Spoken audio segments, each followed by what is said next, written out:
Praise the Lord. இந்த நாள்ல உங்க ஒவ்வொருவரையும் சந்திக்கிறதுல ரொம்ப சந்தோஷம். பிலிப்பியர் 3:14 வாசிக்கிறோம், கிறிஸ்து இயேசுவுக்குள் தேவன் அழைத்த பரம அழைப்பின் பந்தய பொருளுக்காக லக்கை நோக்கி தொடருகிறேன் என்று வாசிக்கிறோம். இந்த நாளில் பரிசுத்த ஆவியானவர் நம்ம இடத்துல பேச போகிறது, நெருக்கத்திலும் தொடருவது எப்படி. பவுல் தன்னுடைய வாழ்க்கைக்கு ஒரு லக்கை வைத்து எப்படி தொடர்ந்தார், நாமும் எப்படி தொடரலாம் என்று இந்த நாளில் நம்ம தியானிக்க போகிறோம். I press on to reach the end of the race and receive heavenly prize for which God through Jesus Christ is calling us. அப்போஸ்தலனாகிய பவுல் பிலிப்பு சபைக்கு எழுதிய நிருபம் தான் இது. பிலிப்பியர் 1:1 படி தீமோத்தேயுவும் எழுத உதவி செய்வதாக அறிந்து கொள்ளுகிறோம். இப்போ எங்க இருந்து பவுல் இதை எழுதுகிறார்னா, ரோம சிறையிலிருந்து எழுதுகிறார். அப்போஸ்தலர் 16:12 வாசிக்கிறோம், பவுல் மூலம் லீதியா மற்றும் சிறைச்சாலைக்காரர் ரட்சிக்கப்பட்டு அவர்கள் ஒரு ஜெப கூடுகையில இணைந்து அவர்கள் மூலம் ஒரு சபையாய் மாறினது தான் இந்த பிலிப்பு சபை.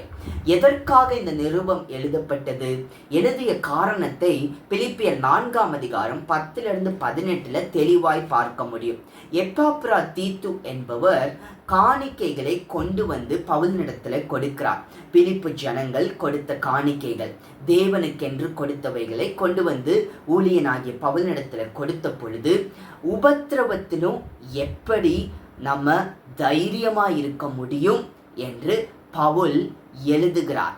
அது மாத்திரமல்ல, நன்றி சொல்லி எழுதுகிறார். காணிக்கைகளை கொடுத்ததற்காக நன்றியோடு அவர்களுக்கு தேவனுடைய வெளிப்பாடையும் பவுல் எழுதுகிறார். அதுதான் உபத்திரவத்துல எப்படி தைரியமா இருப்பது என்று. அந்த உபத்திரவத்தின் வழியாய் பவுல் கடந்து போகிறதுனால இந்த வெளிப்பாடை பவுல் பெற்றுக்கொண்டார். நம்முடைய வாழ்க்கையில உபத்திரவம், நெருக்கம், அனுதினமும் பல பிரச்சனைகள் வரும் பொழுது எப்படி அதுல தைரியமா போவது என்று சொல்லி நாம இந்த நிருபத்தின் மூலம் தெரிந்து கொள்ளலாம். பிலிப்பியர் ஒரு அருமையான ஒரு நிருபம். கிறிஸ்து நம்முடைய வாழ்க்கையில, மனதுல, நம்முடைய லட்சியமாய், நம்முடைய பலனாய், நம்முடைய சந்தோஷமாய் இருப்பதை பவுல் உணர்ந்து எழுதுகிறார். அதை நாமும் உணர்ந்து கொள்ளும் பொழுது, கிறிஸ்து தான் என்னுடைய வாழ்க்கையில, என்னுடைய மனதுல, என்னுடைய லட்சியம், என்னுடைய பலன், என்னுடைய சந்தோஷம், என்னுடைய சமாதானம் எல்லாம் இயேசு என்று உணர்ந்து கொள்ளும் பொழுது நம்முடைய வாழ்க்கையே அற்புத விதமாய் மாறுகிறது. சந்தோஷம், சமாதானம், நிம்மதி உள்ள வாழ்க்கையாய் மாறுகிறது. எவ்வளவு நெருக்கம் பிரச்சனை வந்தாலும் சரி, அதை பார்த்துக்கலாம் என்று சொல்லுகிற அளவிற்கு கர்த்தர் நம்மை தைரியப்படுத்தி தொடரும்படி செய்வார். அதுதான் பவுல் சொல்கிறார், பிரஸ் ஆன், தொடருகிறேன் என்று சொல்லுகிறார். ஒவ்வொருவருடைய வாழ்க்கையில கர்த்தர் இப்படிப்பட்டதை கொடுக்க போகிறார். இப்படி ஆண்டவருக்குள்ள நம்ம தொடரும் பொழுது, தொடருவதற்கு எப்படி தொடர முடியும், எப்படி இப்படிப்பட்ட நெருக்கத்துல தொடர முடியும் என்று பரிசுத்த ஆவியானவரிடத்துல நான் ஜெபத்துல கேட்கும் பொழுது, ஆவியானவர் எனக்கு வெளிப்படுத்தின 3 காரியங்கள் இந்த நாள் நம்ம தியானிக்க போகிறோம். முதலாவது, விழிப்பாய் தொடர வேண்டும். பிலிப்பியர் 3:15 நம்ம வாசிக்கிறோம், ஆகையால் நம்மில் தேறினவர்கள் யாவரும் இந்த சிந்தையாய் இருக்க கடவோம். எந்த காரியத்திலாவது நீங்கள் வேறே சிந்தையாய் இருந்தால் அதையும் தேவன் உங்களுக்கு வெளிப்படுத்துவார். ஹல்லேலூயா. ஆண்டவர் இந்த சிந்தையாய் இருக்க வேண்டும் என்று சொல்லுகிறார். இந்த சிந்தையாய் இருக்க வேண்டும். சிந்தைனா எப்படிப்பட்ட சிந்தை? விழிப்பாய் இருக்க வேண்டும். ஹல்லேலூயா. கிறிஸ்து இயேசுவுக்குள்ள ஆண்டவர் நம்மை அழைத்திருக்கிறார் என்று விழிப்பாய் நாம் தொடர வேண்டும். அதுதான் முதலாவது காரியம். பிலிப்பியர் 3:15. தேவன் வெளிப்படுத்துகிற காரியத்துக்கு நம்ம விழிப்பாய் இருக்கணும்.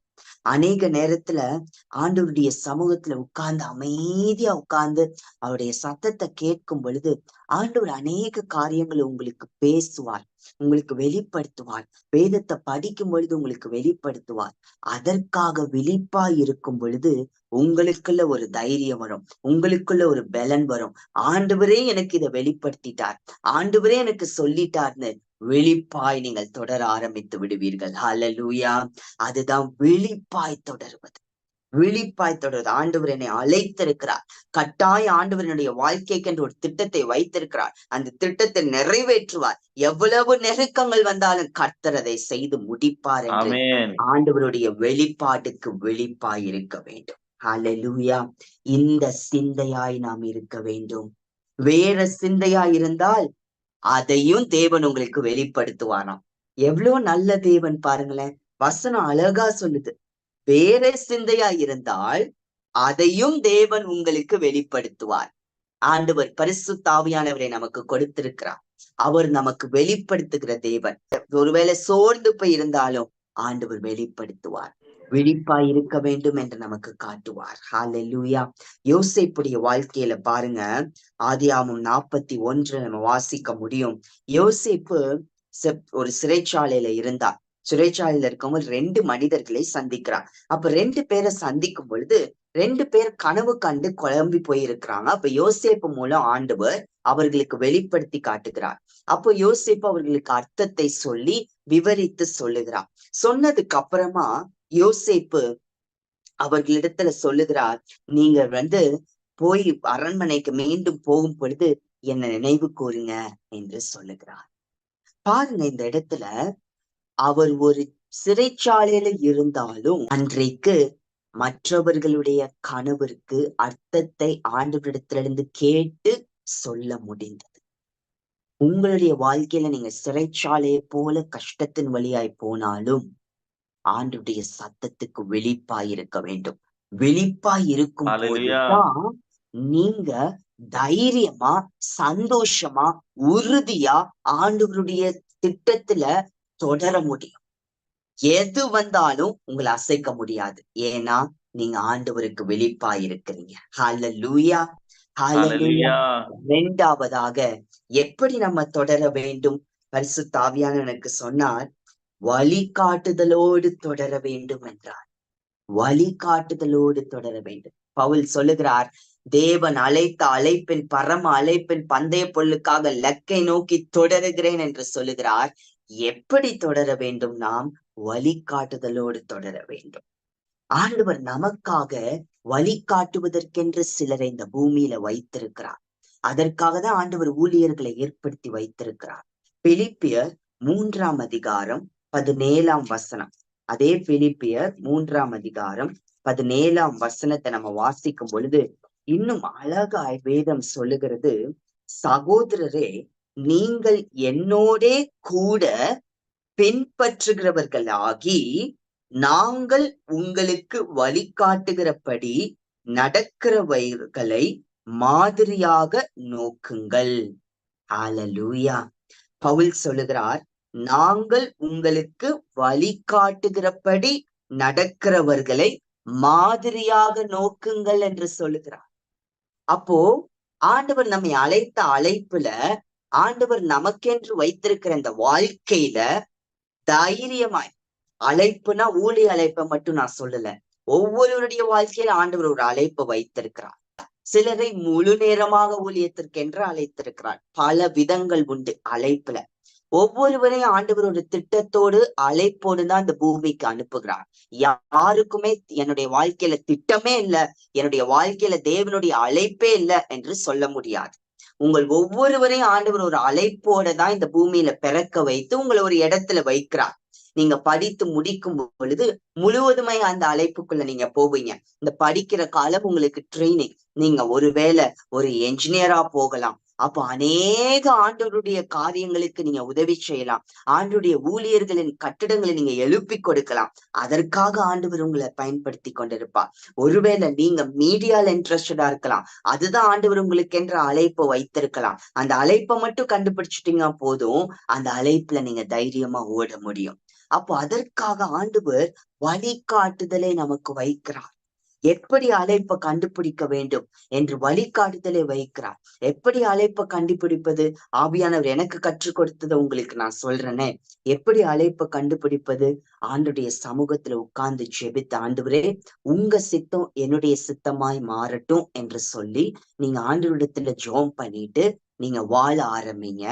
எப்பொழுதுமே அப்படியே ஜெபம் பண்ணுங்க. ஆண்டவரே உங்க சித்தம் என் சித்தமாய் மாறட்டும், உங்க சித்தம் என் சித்தமாய் மாறட்டும் சொல்லும் பொழுது எது ஆண்டவர் உங்க வாழ்க்கைக்கென்ற அழைப்பு வைத்திருக்கிறாரோ, எந்த ப்ரொஃபஷன், எப்படி நீங்க வாழணும், எப்படிப்பட்ட ஊழியத்தை நீங்க செய்யணும், எந்த இடத்துல எப்படிப்பட்ட ஊழியத்தை செய்யணும் என்று ஆண்டவர் வச்சிருக்கிறாரோ, அதுவே உங்க சித்தமா உங்க விருப்பமா மாறிடும். அப்ப தேவ சித்தம் உங்க சித்தமா மாறும்.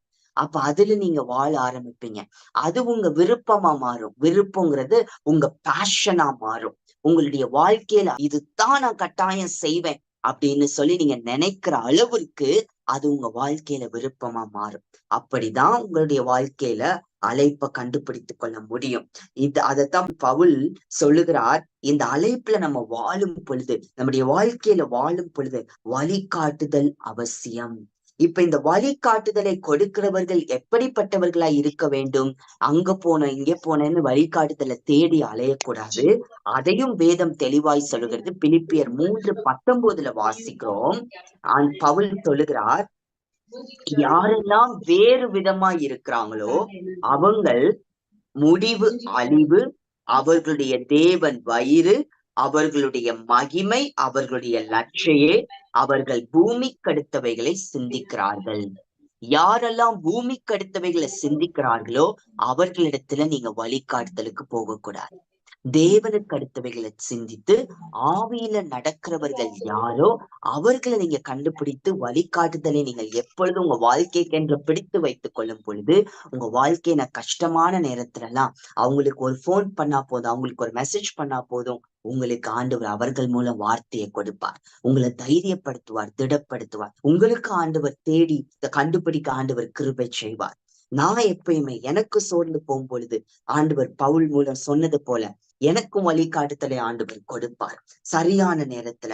அப்போ அப்படிப்பட்ட வழிகாட்டுதலை கொடுக்கிறவர்கள் பரலோகத்துக்கு அடுத்த காரியங்களை பிரதானமாய் முக்கியமாய் வைத்திருக்கிறார்களா என்று நீங்கள் பார்த்து நிதானித்துக் கொள்ள வேண்டும். இன்னும் பிலிப்பியர் 1:14-18 4:4 வாசிக்கும் பொழுது, அப்படிப்பட்ட வழிகாட்டுதலோடு தொடர்கிற நமக்கு எவ்வளவு நெருக்கம் வந்தாலும் கர்த்தர் ஒரு சந்தோஷத்தை கொடுக்கிறார். ஹல்லேலூயா.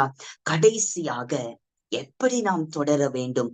பவுல் சொல்லுகிறார், நான் தொடருகிறேன், ஆண்டவர் எனக்கு வைத்த அழைப்புல தொடருகிறேன் சொல்லுகிறார்.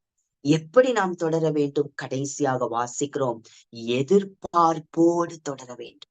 எப்பயுமே வாழ்க்கையில என் வாழ்க்கை அவ்வளவுதான் அப்படின்னு நீங்க நினைக்கவே கூடாது. எப்பயுமே ஆண்டவர் உங்களை அவருடைய பிள்ளைகளாகிய உங்கள் ஒவ்வொருவரையும், ஏன்னா நீங்க விசுவாசிகள், நீங்கள் தேவ பிள்ளைகள், உங்க ஒவ்வொருவரையும் மகிமையிலிருந்து மகிமைக்கு தான் கொண்டு செல்வார். எப்பயுமே ஒரு இடத்துல உங்களை செட்டில் ஆக விடவே மாட்டார். ஏன்னா உங்க அப்பா யாரு? உலகத்தை படைத்த தேவன், வந்த சராசரங்களை படைத்த தேவன், வானத்தை சிங்காசனமாகவும் பூமியை பாதப்படியாக வைத்திருக்கிற தேவன். அப்ப நம்ம அப்பா எல்லாவற்றிலும் நமக்கு பெஸ்ட தான் கொடுக்க விரும்புவார்.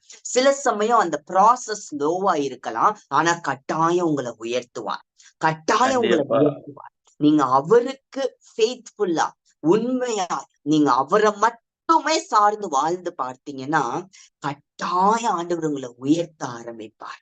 அதுதான் எதிர்பார்ப்போடு தொடர வேண்டும். நம்முடைய வாழ்க்கையில எப்பயுமே எதிர்பார்க்கணும், அடுத்த ஆண்டவர் என்னுடைய வாழ்க்கையில என்ன செய்வார். நம்முடைய மாம்சத்துல எதிர்பார்க்க கூடாது, ஆவியில ஆண்டவர் நமக்கு என்ன செய்ய போகிறார், இந்த மனுஷங்க நமக்கு என்ன கொடுப்பாங்க, அவங்க என்ன செய்ய போறாங்க, அப்படி இல்லை.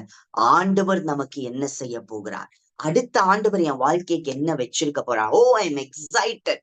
அதை பார்த்து நான் சந்தோஷப்பட போறேன், அதை பற்றி நான் ஆச்சரியப்பட போறேன், தைரியமா வாழ போறேன். அப்படிப்பட்ட வாழ்க்கைக்கு எதிர்பார்ப்போடு நீங்க தொடர வேண்டும். அப்படி நீங்க எதிர்பார்த்து கொண்டிருக்கும் பொழுது எவ்வளவு நெருக்கம் உங்க வாழ்க்கையில வந்தாலும், எவ்வளவு கஷ்டங்கள் வந்தாலும், இந்த கஷ்டம் எவ்வளவு இருந்தாலும் சரி, ஆண்டவர் எனக்கு என்று ஒரு பெஸ்ட் லைஃப வச்சிருக்கிறார். ஒரு பரலோகத்தின் திட்டத்தை ஆண்டவனுடைய வாழ்க்கைக்கு வைத்திருக்கிறார் என்று தைரியமா நீங்க ஓட முடியும். அதுதான் மோட்டிவேஷன். அந்த எதிர்பார்ப்பு, ஆண்டவர் உங்களுக்கு என்ன வைத்திருக்கிறார் என்ற எதிர்பார்ப்பை வைத்து ஓடும் பொழுது கர்த்தர் உங்களுக்கு கொடுப்பார், மறுரூபமாக்குவார். ஒவ்வொரு நாளும் கர்த்தர் மறுரூபமாக்குவார். அதே பிலிப்பியர் 3:20-21 வசனங்களை நம்ம வாசிக்கிறோம்.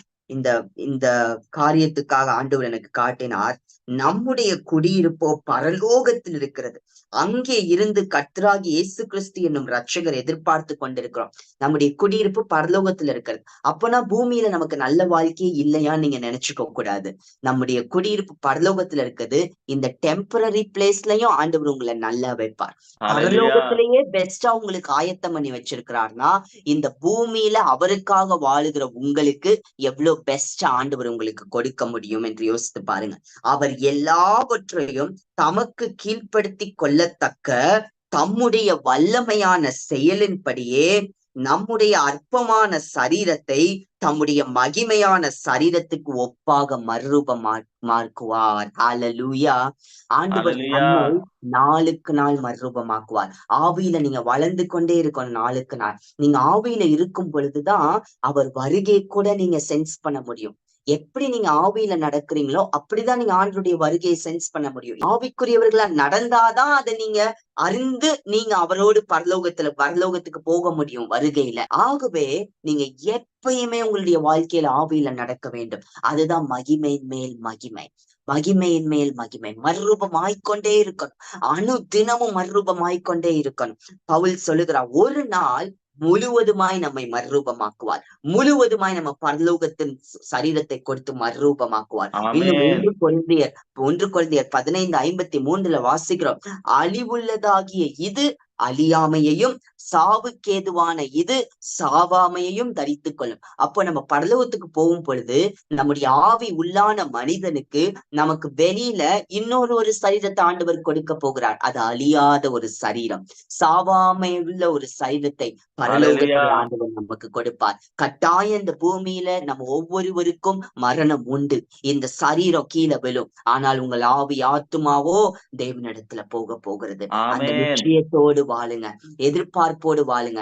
அந்த பரலோகத்துக்கு போகிற வரைக்கும் ஆண்டவர் எனக்கென்று சரியான வாழ்க்கைய, பெஸ்ட் லைஃப திட்டமிட்டு எனக்காக வைத்திருக்கிறார். சும்மா ஆண்டவர் உங்களை பிறக்க வைக்கல, உங்களுக்கு ஒரு திட்டத்தை போட்டுதான் உங்களை இந்த பூமிக்கு அனுப்பிச்சிருக்கார். யாருக்கு நீங்க ஆசீர்வாதமா இருக்கணும், யாருக்கு நீங்க ஆசீர்வாதமான வார்த்தையை பேசணும், யாருக்கு நீங்க ஜெபிக்கணும், யாருடைய வாழ்க்கையை நீங்க கட்டி எழுப்ப போறீங்க என்பதை எல்லாவற்றையும் ஆண்டவர் திட்டத்தோடு அனுப்பி இருக்கிறார். ஹல்லேலூயா. ஆகவே நம்ம தியானித்தது போல கிறிஸ்து இயேசுவுக்குள் தேவன் அழைத்த பரம அழைப்பின் பந்தய பொருளுக்காக லக்கை நோக்கி நம்ம தொடர போகிறோம். எப்படி தொடர போகிறோம்? எவ்வளோ நெருக்கங்கள் வந்தாலும் தொடருவதற்கு 3 ரகசியம். 1, விழிப்பாயிருங்க. எதற்கு விழிப்பாயிருக்கணும்? ஆண்டவருடைய வெளிப்பாட்டுக்கு, அவருடைய சத்தத்தை கேளுங்க. எப்பெல்லாம் பிரச்சனை வருதோ ஓடி போய் ரூம சாத்திட்டு அழுக கூடாது. உட்கார்ந்த ஆண்டவரிடத்துல ஜெபிக்கணும். நீங்க வீக்கே கிடையாது. நீங்க யாருமே அழக்கூடாது. You are not week, you are strong. ஆண்டவர் உங்களை பலனுள்ளவர்களாய் படைத்திருக்கிறார். ஒரு நாள் அழுகக்கூடாது. நான் சில பேர் சொல்லுவாங்க, அண்ணா நான் அந்த தலகாணிக்குதான் தெரியும் என்னுடைய கண்ணீர் எல்லாம் அப்படின்னு சொல்லுவாங்க. அழுகக்கூடாது. நீங்க துக்கப்படவே கூடாது. ஏன்னா நீங்க வெளிப்பாய் தொடரணும்னா ஒரு காரியம். பவுல் பாருங்க, சிறைச்சாலையில எவ்வளவு கஷ்டப்பட்டார். ஆனாலும் தேவ வெளிப்பாடை பெற்று கொண்டிருந்தார். யோசேப்பு தேவ வெளிப்பாடை பெற்று கொண்டிருந்தார். நம்முடைய வாழ்க்கையில கஷ்டங்கள் வரும்பொழுது, ஆண்டவரே கஷ்டம் வந்துருச்சு, இப்ப நான் என்ன செய்யணும், எப்படி செய்யணும், அடுத்து நீங்க என்ன செய்ய போறீங்கன்னு ஆண்டவர் சமூகத்துல உட்காரும் பொழுது உங்களுக்கு வெளிப்பாடு வந்துரும். ஆட்டோமேட்டிக்கா அதை பத்தியே வரி பண்ண மாட்டீங்க. எவ்வளவு பிரச்சனை வேணா வரட்டும், பாத்துக்கலாம், நீங்க தைரியமா இருப்பீங்க. ஹல்லேலூயா. 2வதா நீங்க தொடரணும்னா வழிகாட்டுதலை தேடணும். ஆண்டவர் உங்களுக்கென்று ஏற்படுத்தி வைத்திருக்கிற பரலோகத்துக்கு அடுத்தவைகளை நாடுகிற ஆவிக்குரியவர்களுடைய வழிகாட்டுதலை தேடணும். ஒரு கால் பண்ணுங்க, ஒரு மெசேஜ் பண்ணுங்க, ஒரு வாய்ஸ் ரெக்கார்ட் மெசேஜ் அனுப்புங்க. என்ன சொல்றார் ஆண்டவர், எனக்கு ஜோம் பண்ணுங்கன்னு கேளுங்க.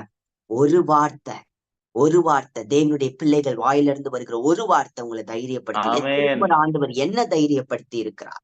நான் அநேகருக்கு நான் தைரியப்படுத்துகிற வார்த்தையை சொல்லுவேன். ஆனா சில சமயம் எனக்கும் தேவைப்படும். அப்ப நான் ஆண்டுடைய சமூகத்துல ஜெபிக்கிறது மாத்திரமல்ல, ஆண்டவர் எனக்கென்று கொடுத்திருக்கிறவர்களிடத்துல நான் ஜெபிக்க கேட்டுக்கொள்ளுவேன். அப்ப அவர்கள் மூலம் ஆண்டவர் கொடுக்கிற வார்த்தை என்னை தைரியப்படுத்தும்.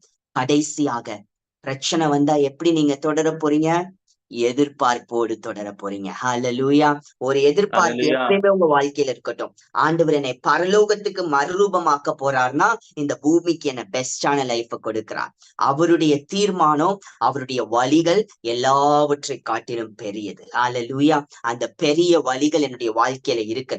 ஆண்டவர் என்னை மகிமை மேல் மகிமை கொண்டு செல்வார். எனக்கு பிரச்சனை இல்ல, எனக்கு கஷ்டம் இல்ல, எனக்கு இதோட என் வாழ்க்கை முடிய போறது இல்ல. நான் Amen. உயருவேன், நான் எழும்புவேன். கர்த்தர் என்னை நன்றி அப்பா. உயர்த்துவார். கர்த்தர் என்னை ஆசீர்வாதம் உள்ளவன ஆக்குவார். ஆண்டவர் பாருங்க, ஆபிரகாமின் ஆசீர்வாதம் எல்லாத்தையும் ஆண்டவர் நமக்கு கொடுத்திருக்கிறார். அது ஆபிரகாமின் ஆசீர்வாதம் கிறிஸ்துவின் மூலமாய் நமக்கு இருக்கிறது என்று வேதத்துல நம்ம வாசிக்கிறோம். அப்ப ஆண்டவர் ஆபிரகாமுக்கு கொடுத்த ஆசீர்வாதம் எல்லாமே உங்களுக்குரியது. கிறிஸ்து அதற்காக தான் மரித்தார். புதிய ஏற்பாட்டுல ஆண்டவர் தெளிவா எழுதி வைத்திருக்கிறார். ஆபிரகாமின் ஆசீர்வாதம் கிறிஸ்துவின் மூலமாய் நமக்கு உண்டு. அப்ப ஆபிரகாமின் ஆசீர்வாதம் நமக்கு வரணும்னா என்ன ஆசீர்வாதம்? ஆவிக்குரிய ஆசீர்வாதம் மாத்திரமல்ல, ஆண்டவர் உலக பிரகாரமான ஆசீர்வாதத்தை கொடுப்பார். எல்லாரையும் ஆண்டவர் உங்களை தான் பெஸ்டா வைக்க போகிறார். ஏன்னா நீங்கள் ஆபிரகாமின் ஆசீர்வாதத்தை உள்ளவர்கள். உங்க தகப்பன் ஆபிரகாம், நீங்க ஆபிரகாமின் சந்ததி. விசுவாசத்தின்படி நாம் ஆபிரகாமின் பிள்ளைகளா இருக்கிறோம் என்று வேதம் சொல்லுகிறது. வாக்கு தத்தத்தின்படி ஆபிரகாமின் பிள்ளைகளா இருக்கிறோம் என்று வேதத்துல வாசிக்கிறோம். நம்ம ஆபிரகாமின் பிள்ளைகள். ஆபிரகாமின் ஆசீர்வாதம் என்ன?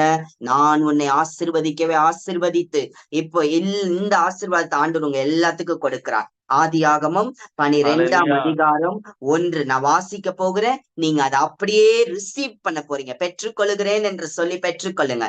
கர்த்தர் உங்களை பார்த்து சொல்லுகிறார், ஓ தேங்க்யூ ஜீசஸ், தேங்க்யூ லார்ட். நான் உன்னை பெரிய ஜாதியாக்கி உன்னை ஆசீர்வதித்து உன் பேரை பெருமைப்படுத்துவேன். நீ ஆசீர்வாதமாய் இருப்பாய். ஹalleluya.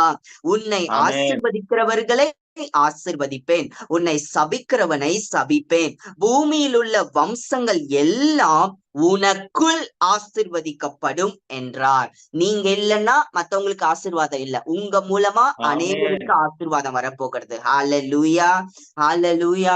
இதுல நீங்க 7 காரியத்தை வாசிக்கலாம். நான் உன்னை பெரிய ஜாதியாக்கி உன்னை ஆசீர்வதித்து உன் பேரை பெருமைப்படுத்துவேன், நீ ஆசீர்வாதமாயிருப்பாய். 4, 5 உன்னை ஆசீர்வதிக்கிறவர்களை ஆசீர்வதிப்பேன், உன்னை சபிக்கிறவர்களை சபிப்பேன். பூமியில் உள்ள வம்சங்கள் எல்லாம் உனக்குள் ஆசீர்வதிக்கப்படும். 7 காரியம். அதை மனசுல வச்சுக்கோங்க. எப்பெல்லாம் சோர்வுல இருக்கீங்களோ நினைச்சுக்கொள்ளுங்க, ஆண்டவர் உங்களுக்கு பெரிய காரியங்களை வச்சிருக்கிறார். எதிர்பார்ப்போடு இருங்க, சோர்ந்தே போகாதீங்க. எவ்வளவு கஷ்டம் சோர்ந்து போகாதீங்க. நம்ம ஜெபிப்போமா? அப்பா பிதாவே, நீர் எங்களோடு பேசணும் உடைய வார்த்தைகளுக்காய் நன்றி.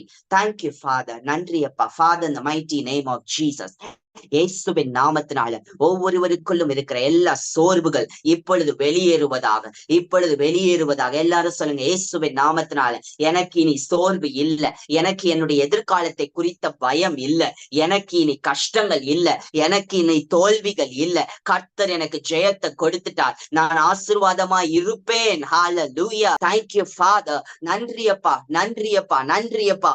ஒவ்வொருவரையும் கருத்துல கொடுக்கிற, ஒவ்வொருவரையும் கருத்துல கொடுக்கிற தாவியானவரே, ஒவ்வொருடைய இருதயத்திற்குள்ள இருக்க எல்லா சோர்வுகளை எடுத்து போடும், சோர்வுகளை எடுத்து போடும். விட்டு கொடுக்காம அநேகர் இருக்கிறீங்கன்னு ஆண்டவர் சொல்றார். விட்டு கொடுங்க, விட்டு கொடுங்க. ஆண்டவரே, இப்பொழுது என்னுடைய சோர்வுகளை எடுத்து போடும், எடுத்து போடும். விட்டு கொடுங்க. ஆண்டவர் உங்களுடைய இருதயத்தை மாற்றுகிறார், உங்களுடைய இருதயத்தை மாற்றுகிறார், உங்களை தைரியப்படுத்துகிறார். உங்களுக்குள்ள தேவனுடைய வல்லமை இறங்குகிறது. Thank you father. இயேசுவின் நாமத்தினால பவுலை போல நீர் எங்களுடைய வாழ்க்கைக்கென்று வைத்திருக்கிற அழைப்புல, எங்களுடைய வாழ்க்கையில நாங்கள் உமக்காக தொடரும்படியாய் விழிப்பாயிருக்க உதவி செய்யும், விழிப்பாயிருக்க உதவி செய்யும். இயேசுவின் நாமத்தினால உடைய வெளிப்பாடை கேட்கிறதற்கு விரோதமாய் பிசாசு கொண்டு வருகிற எல்லா தட்டைகளை உடைக்கிறேன் இயேசுவின் நாமத்தினால. இப்பொழுது இயேசுவின் நாமத்தினால விடுதலை உண்டாவதாக. விடுதலையை பேசுகிறேன், விடுதலையை பேசுகிறேன். ஓ தேங்க்யூ ஃபாதர். இப்பொழுது ஒவ்வொருடைய வாழ்க்கையிலையோ வழிகாட்டுதலோடு தொடருவதற்கு